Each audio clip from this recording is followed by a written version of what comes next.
Habibur Rahman, petinggi Partai Gerindra, menyebut Profesor Mahfud MD game over. Kita tidak tahu apa yang dimaksud dengan game over itu. Apakah soal karir politik beliau di end atau tamat? Ini ada kaitannya dengan persoalan statement Profesor Mahfud MD yang mengatakan bahwa kasus Vina Cirebon itu dapat diselesaikan dalam 7 hari. Sehingga direspon oleh Habibur Rahman itu mustahil, itu hanya merupakan omon-omon dan hanya bisa ditindaklanjuti dengan kasus pengajuan PK atau peninjauan kembali. Tapi kemudian Profesor Mahfud MD mengatakan bahwa dia tidak pernah mengatakan soal itu, ya, dan men-challenge, membuat sayembara pribadi untuk memberi 100 juta kepada Habibur Rahman kalau itu bisa membuktikan dia pernah menyampaikan terkait dengan persoalan kasus Vina Cirebon dapat diselesaikan selama 7 hari. Bagaimana kalau kemudian itu ya dibuka seluas-luasnya bagi publik? Ya, tentu akan ramai ceritanya. Kita akan bahas soal itu di Bukan Partai Politik. Baik teman-teman, selamat datang buat teman-teman yang baru saja bergabung di ruang ya diskursus deliberatif ya ala Jurgen Habermas terkait dengan pentingnya menghadirkan ya diskusi-diskusi yang bernalar, yang kritis, yang tentu harapannya berorientasi pada isu atau gagasan dan bukan pada orang ya. Baik, kita akan bahas terkait dengan tantangan challenge dari Profesor Mahfud MD ya 100 juta untuk Habibur Rahman kalau bisa menunjukkan dokumen bahwa dia pernah menyampaikan statement bisa menyelesaikan kasus Vina Cirebon selama 7 hari. Ya, ini kalau dua orang sudah saling meyakini pendapatan pendiriannya dan dua itu adalah tokoh nasional yang sama-sama dihormati, maka kitalah publik biasa ini yang bingung ya mana yang bisa dipercaya atau tidak. Sehingga perlu kita coba bahas persoalan ini bukan lagi pada kasus Habibur Rahman dan juga Profesor Mahfud MD, karena saya secara pribadi cukup heran ya kenapa Prof. Mahfud MD suka bermain-main dengan challenge-challenge yang menurut saya itu bukan stylenya para guru besar ya. Sebenarnya guru besar itu kan siap untuk mengatakan bahwa kalau dia keliru, statement atau tesis yang disampaikan itu salah, ya dia akan mengubah itu dengan mudah ya. Tapi mungkin ini sebuah style ya, karakter dari seorang profesor bernama Mahfud MD yang memang tegas-tegas begitu ya. Sehingga ya sudahlah, itu biarlah merupakan style beliau. Tapi kita mencoba mengambil satu sisi terkait dengan hal ini untuk mengatakan begini. Saya pernah teringat pada satu statement atau komentar dari sobat yang hadir di ruang Bukan Partai Politik ini, yang meminta saya agak sedikit garang, ya, agak sedikit gaspol begitu, dalam rangka menganalisis isu-isu politik. Ya, saya sih berpikir kalau bisa kita santai, kenapa kita harus gaspol? Ya, kalau bisa kita agak slow-slow, kenapa harus kita think fast ya, slow think slow saja sudah cukup ya, enough ya, berpikir yang mengalir, just flowing lah gitu ya, seperti air ya kemanapun dia bergerak. Tapi tidak kehilangan kejutan-kejutan dalam tikungan-tikungan dan terjangan-terjangannya. Nah, mengapa saya tidak ingin gaspol di sini ya?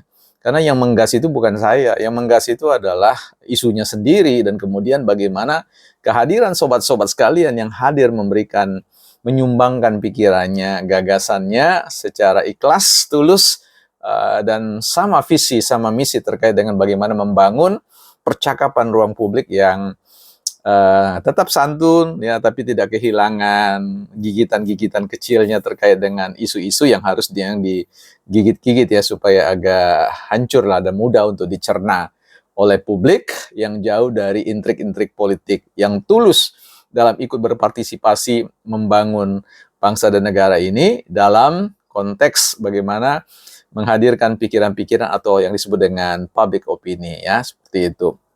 Nah, kaitannya dengan persoalan Prof. Mahfud MD dengan tantangan 100 juta ini, yang saya katakan is not style of the professor ya. Itu bukan gaya seorang profesor sebenarnya, itu gaya seorang Mahfud ya. Sekira kita tetap apresiasi tentang persoalan itu.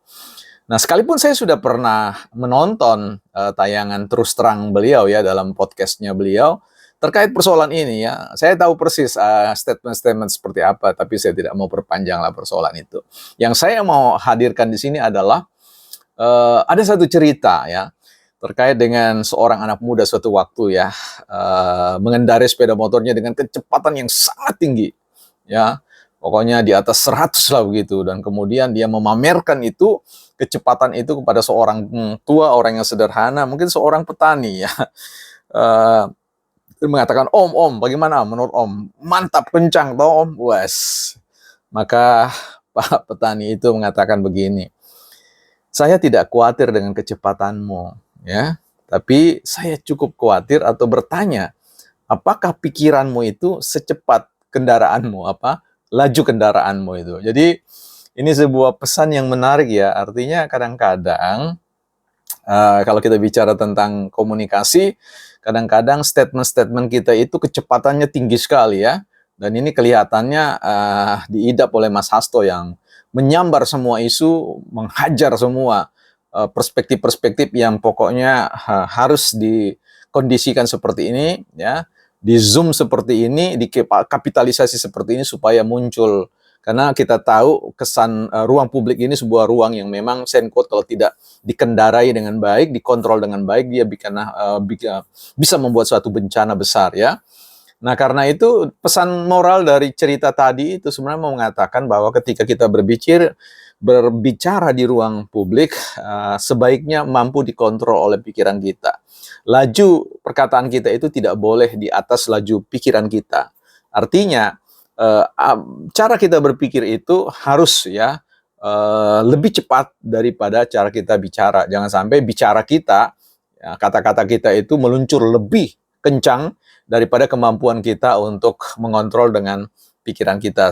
Sebab itu bisa saja membuat kita pada akhirnya lupa bahwa kita pernah mengatakan sesuatu ya tentang apapun itu. Nah, itu yang pada akhirnya harusnya kita sebagai pecakap-pecakap atau pengomon-pengomon publik ya harusnya pelan-pelan saja ya. Jangan digaspol ya. Siapa tahu kita keliru, dan harus ada satu sikap yang perlu kita kedepankan adalah bahwa apapun yang kita sampaikan itu sangat potensial keliru ya gitu. Karena statement yang sifatnya sebuah konsep, sebuah teori ya, ajuan teori itu secara prinsip sebenarnya rentan ya. Makanya dikatakan dia hipotesis, pernyataan yang rendah. Ketika dia rendah, jadi jangan kita anggap tinggi. Semua yang saya sampaikan ini berada pada posisi rendah gitu loh. Artinya mudah retak, rapuh ya. Nah, karena itu kehadiran teman-teman itulah yang kemudian memperkuat strengthen my opinion ya, jadi memperkuat opini yang saya sampaikan itu. Jadi ruang publik itu tidak pernah dapat menghadirkan diri kita sendiri ya. Kita jauh lebih baik merasa terbuka bahwa saya bisa salah tentang hal itu daripada kita mengatakan buktikan bahwa apakah pernah saya menyampaikan itu. Nah, kalau orang bisa buktikan, selesai gitu. Lenyaplah 100 juta itu.